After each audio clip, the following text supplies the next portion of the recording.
19 October, Wednesday. Now, I know that the market has went up by 2,000 points, and I've been telling people this. I know that this is a great time to call for buy.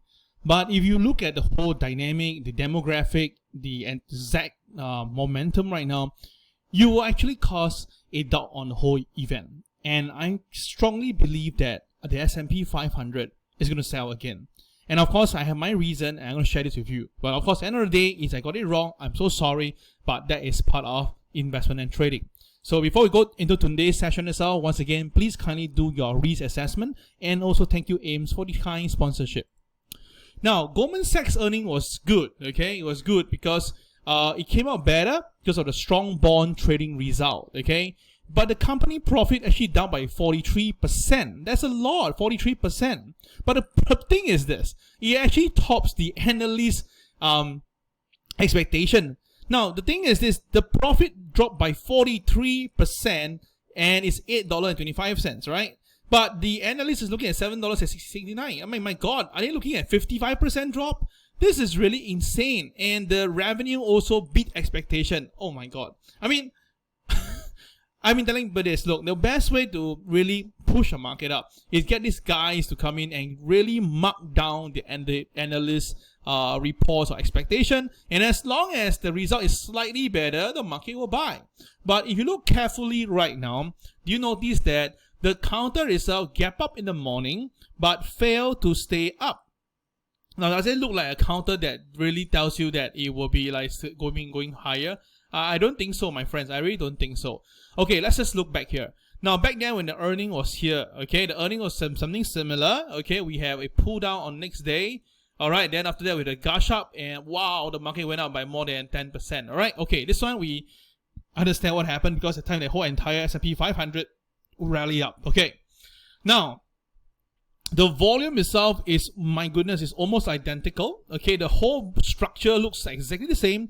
And even the indicator wise itself, right, all looks pretty positive. Okay, so I'm going to put it myself a very simple thing. If the market really want to go higher, it will go to 329 because that is how the book and the script is being written. Okay, but if the market pulls back down and cover the gap, then I can tell you this whole thing itself is not going to last. And I strongly believe it's coming back down to here. So upside itself is 329. The downside itself is 294. Okay, because from the look at it, it looks very similar, but I don't think so that this is going to go to 329. This is my personal bet on Goldman Sachs, because if the earning was good, they shouldn't have pulled back. Okay, now earning across the board, let's talk about this now. Nancy Pelosi is supposed to be the stock guru, right? Almost the entire last 2 years, whatever he touched turned to gold. But very surprising, right? He sold Nvidia and his Micron option at a loss, right? Now, some people say that maybe he's smart because, like, you know, there's a lot of checking right now. It's better to leave some money on the table so at least people feel better. Okay, but the main thing is this: Microsoft has came out and said that they will lay off another 1,000 employees because they are feeling that things is not going as good as it is. And of course, Hasbro, a pretty big company, but you cannot find much on CNBC, actually has their profit misses as the mark, as toy maker face high inventories and inflation. So why all this information is not passed down? That's something to think about.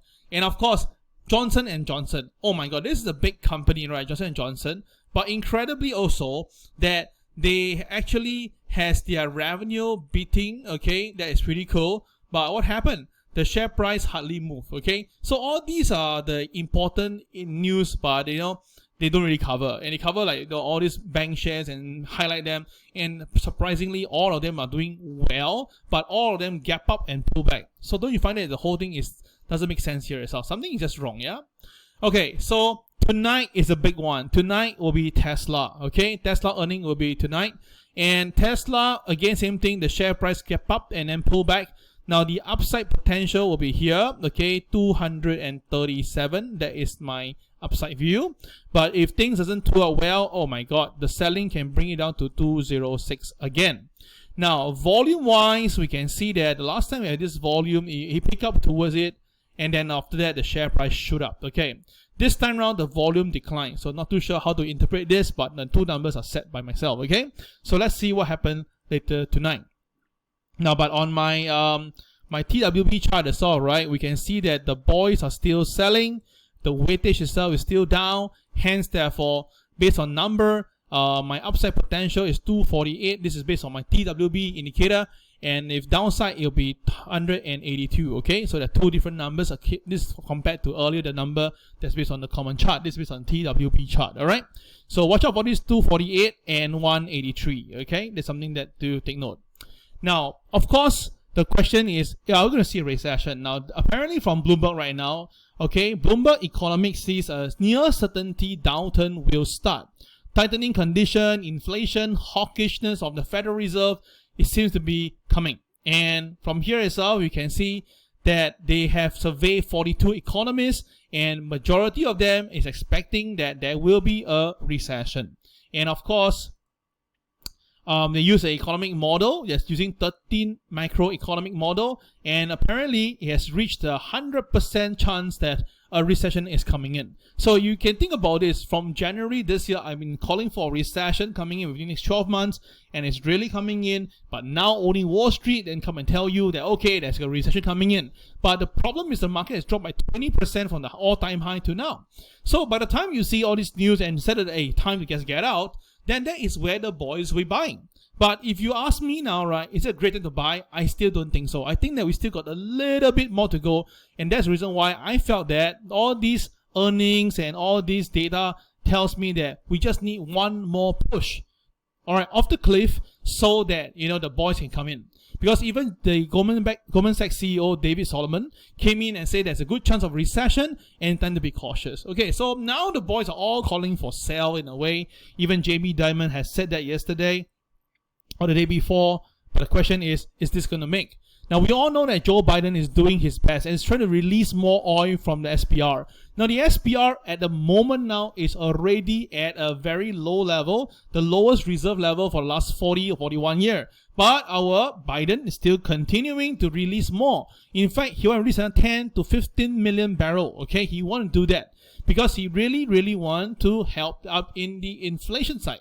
Now, the problem is he did some good stuff over here, and we have gasoline price in America coming down, but incredibly is moving up again. Oh dear. All right, so he's trying to really push it down, but the more he do it, the question is, in the next year itself, you need to buy back for the reserve, then what happened?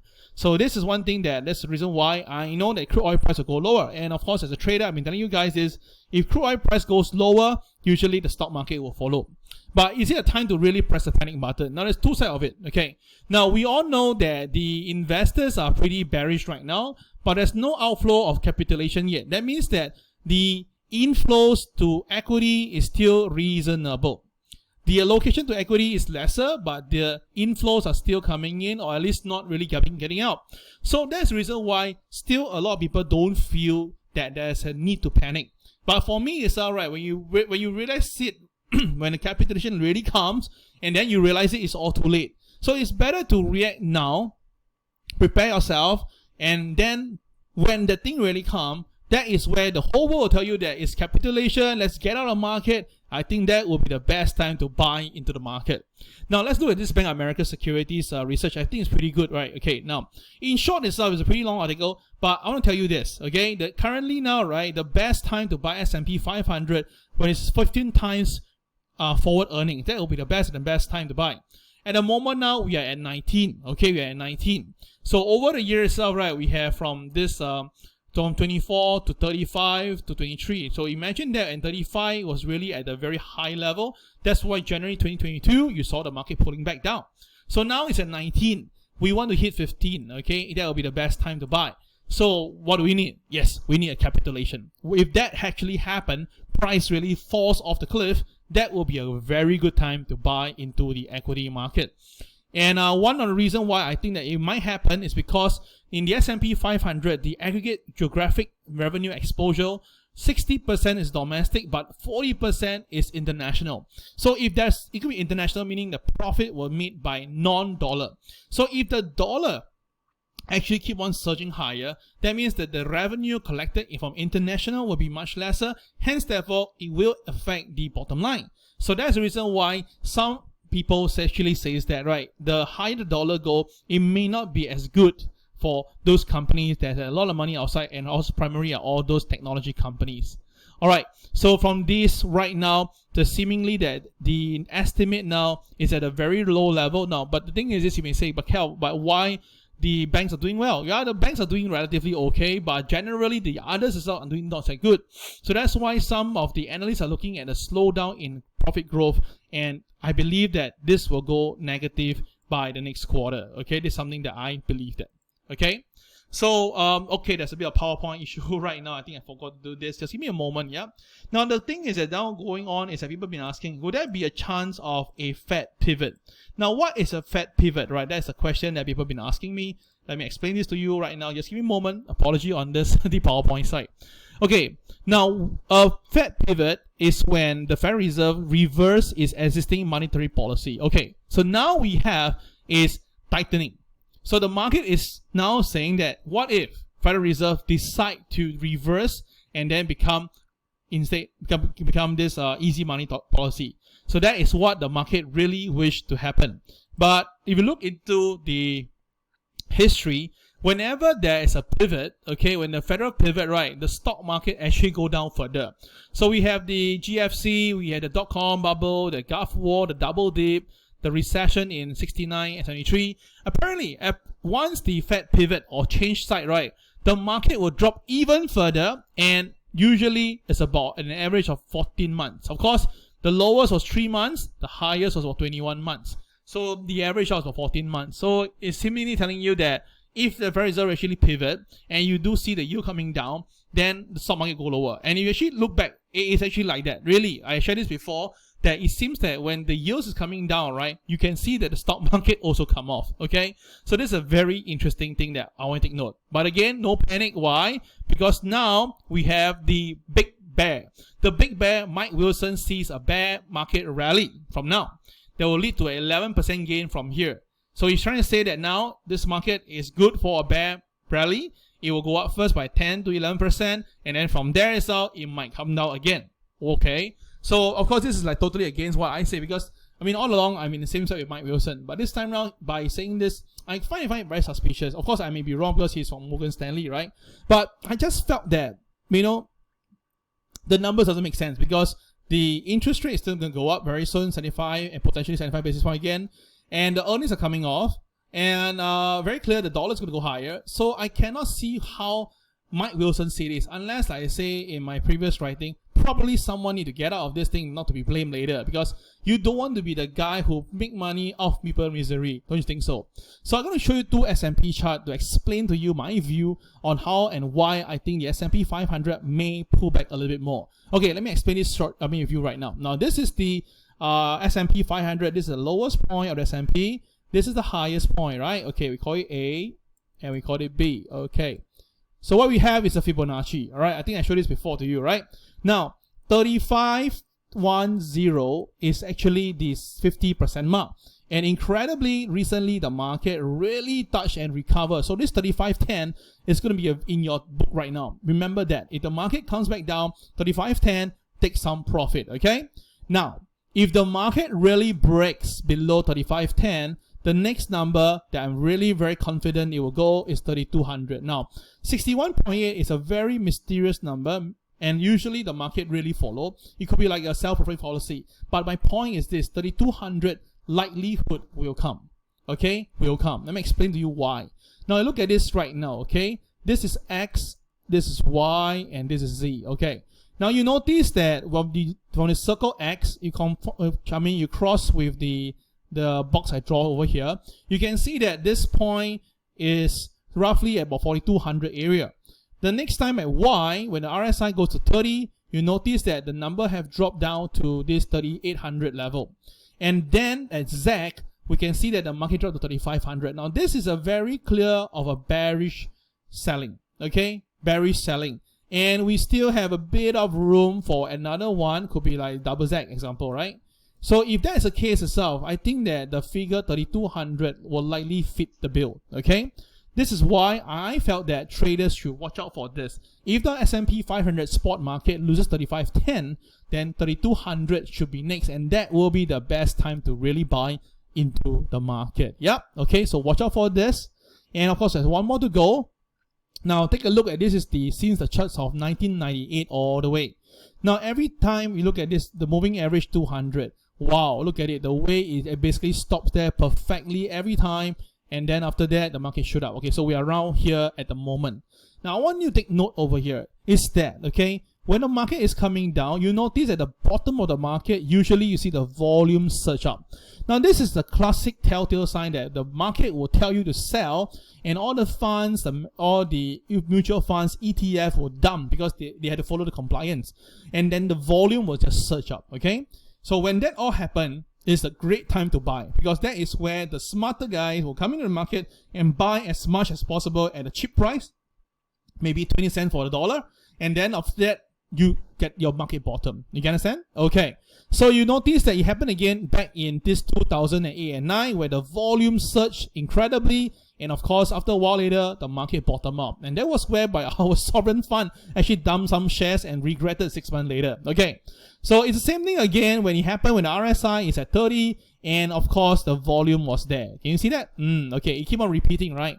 All right, the point is this. Remember back in here itself in 2020, when the pandemic time, the RSI rocketed downwards towards the 30 mark, and the volume shot up, right? And then what happened? The market bottomed, and we have a big rally. Okay, so now what we have is that we don't have the volume. That's the missing puzzle here. We don't have. So that's the reason why I felt that there should be another wave of selling. And that's the reason why 3200, in my opinion, will come. So what we will see is that if the RSI goes down to 30 again, and the market cave down to 3200, and the volume shoot up, this is going to be the best time to buy. Okay, I'm going to write down this. I'm telling you that if this really all happened, when the capitulation really happened, this is the best time to buy into the market. Okay. Hope you like this sharing itself. I wish you all the best in the market. I'll do another video later on to talk about the market for today. This is Kel signing off. See you then. Bye-bye.